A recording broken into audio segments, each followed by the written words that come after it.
بسم الله الرحمن الرحیم.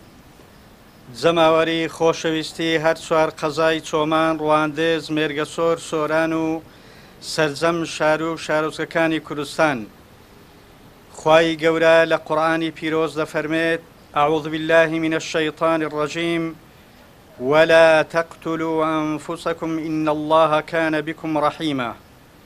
ولا آية تری قورئانی پیرۆز خوای جل جلاله دەفەرمێت: ولا تلقوا بأيديكم إلى التهلكة.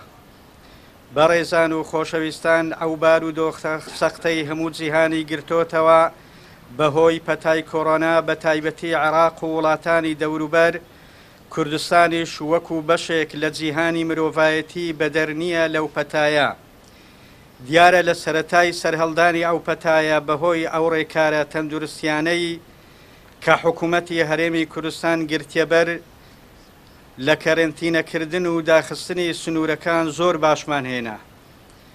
زۆر دڵخۆش بووین و نێزیک بووینەوە لەوەی کە بتوانین سەرکەوتنی هەرێم بەسەر ئەو پەتایە ڕابگەینین. بەڵام بەداخەوە بەهۆی بەهەن وەرنەگرتنی ڕێنمایە تەندروستیەکان لەلایەن بەشێک لە هاوڵاتیان و باوەڕ نەبوونیان بەو نەخۆشیە، جارێکی تر ڕێژەی تووژوان لە کوردستان ڕۆژ لە دوای ڕۆژ لە بەرزبوونەوەدایە. بە تایبەتی ئەو بارودۆخە ئاڵۆزەی لە قەزای چۆمان دروست بووە، زەنگێکی مەترسیدارە گەروا بڕوە دۆخەکە لە کۆنتڕۆڵ دەردەچێت. بۆیە ئێمە لە لقی سۆرانی یەکێتی زانایانی ئاینی ئیسلامی کوردستان داوا لە سەرجەم هاوڵاتیانی کوردستان دەکەین، بە تایبەتی دانیشتوانی شاری شارۆچکەی چۆمان و بە تایبەتی قەزای چۆمان و ڕواندز و مێرگەسۆر و سۆران و دەوروبەری تەواو پابەند بن بە ڕێنمایە تەندروستیەکان و خۆپارێزی بکەن تا خۆیان و کەسوکار و مناڵەکانیان پارێزراو بن.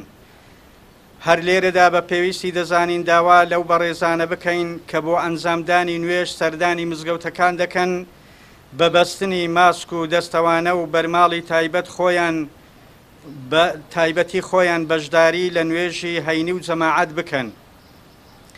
هەروەها داوا لە سەرجەم و تاربێژانی بەڕێز دەکەین بەر لە جەماوەر پابەندی ڕێنمایەکانی تەندروستی بن و هانی جەماوەر بدەن، بە هیچ شێوەیەک پرسا لە هیچ شوێنێک دانەنێن و پرسەکان دابخەن.